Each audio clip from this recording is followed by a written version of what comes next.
Hi, welcome back to Not Too Cool to Read. My name is Kira. Today we are reading Tumblebaby by Adam Rex and Audrey Helen Weber.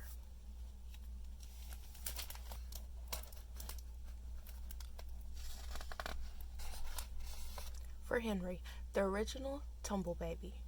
For Chester and her mom and dad. For Celeste and her mom and dad.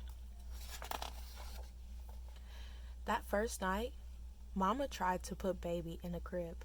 Daddy shook his head and said, "I don't like fences." So they made a little bed instead. All night long, Baby flopped and flipped, bowled in one direction and rolled in another. By morning, Baby had tumbled right out of bed and across the floor. "I should close the door," said Daddy, but Mommy said, "No, everybody's got to make their own way in life." So Baby tumbled out the door and down the driveway and hung a left at the property line. Tumble baby high, tumble baby ho, tumble baby fly, down the driveway and go.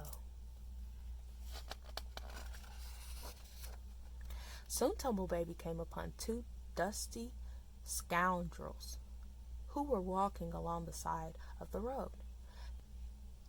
They were walking because they'd lost their car in a card game, but that's a different story. "Free baby," said the tall scoundrel, pointing. The short one scratched his chin. "The parents might pay a pretty penny to get their baby back." "Explain." "Some mommies and daddies like their children and enjoy the favor of their company." This didn't sound right to the tall one, but he let it go. The short scoundrel got a gleam in his eye.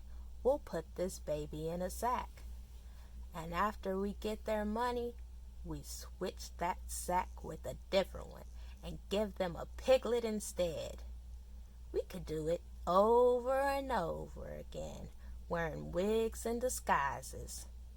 "Brilliant," said the tall scoundrel, and neither man noticed Tumblebaby tumbling between their shoes.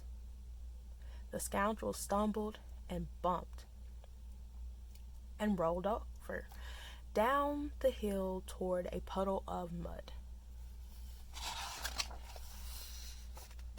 Spuck.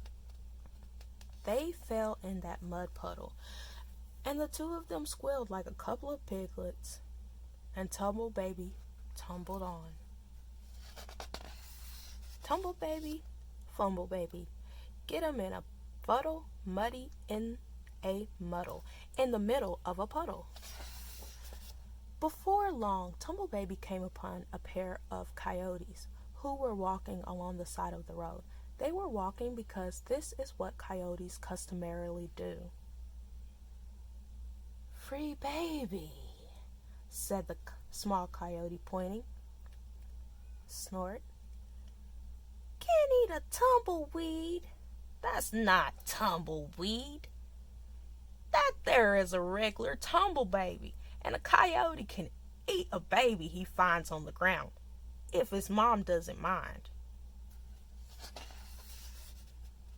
But when the small coyote went in for a bite, Tumblebaby tumbled, and all it got was a mouthful of diaper.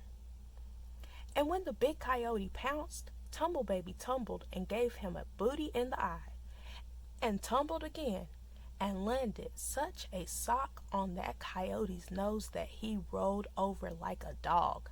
Like a dog! The small coyote nodded. "Respect," he said. That's how Tumblebaby became captain of the coyotes.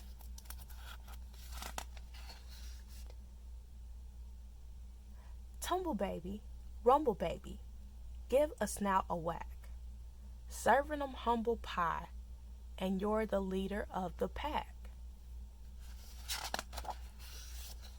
Now everywhere the Tumblebaby tumbled, a great pack of coyotes followed, And they went from town to town doing good and making things right. In Oklahoma City, they rescued a whole bunch of people from a fire. In Kansas City, they showed some fancy bankers what's what and helped all kinds of folks keep their farms. In Colorado City, they built a community center. All those coyotes became famous millionaires because of Tumblebaby. But then they got selfish, like some rich people do, and left to go live in big houses. So they were probably watching on their deluxe TVs when Tumblebaby rode to gold at the Winter Olympics.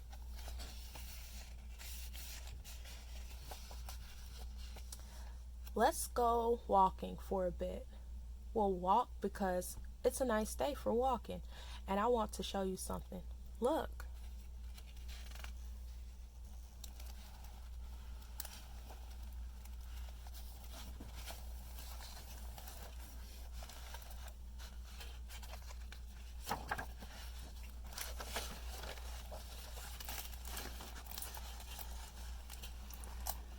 The tallest mountain in the world isn't Everest. Like people say, there's a taller mountain that's never been named because it's never been tamed, and it shames us all. Towering over everything, higher than the sky, unclimbable. Tumblebaby made it to the summit by supper time.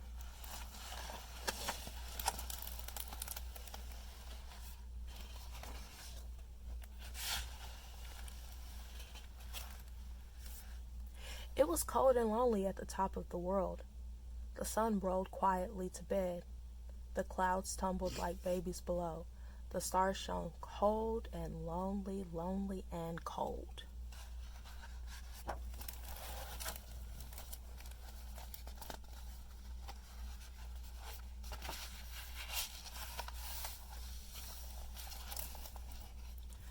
Mama and Daddy were so proud, they read it in the newspaper about all the things their Tumblebaby did. Then they sighed and looked around their quiet house and thought, even a piglet would be better than an empty crib.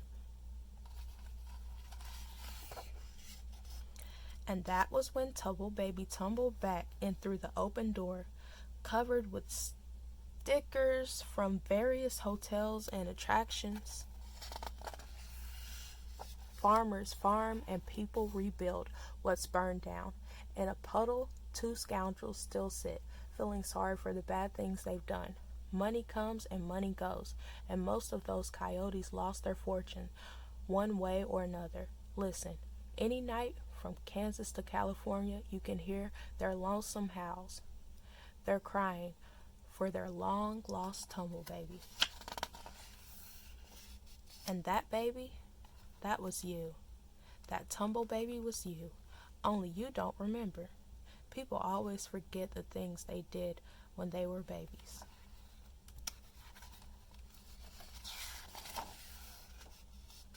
A couple of years later, you started sleepwalking and won a rodeo, but that's a different story. Tumblebaby, sleepwalking, gonna rope a cow, that's a different story, 'cause this book is over now. Thanks for watching.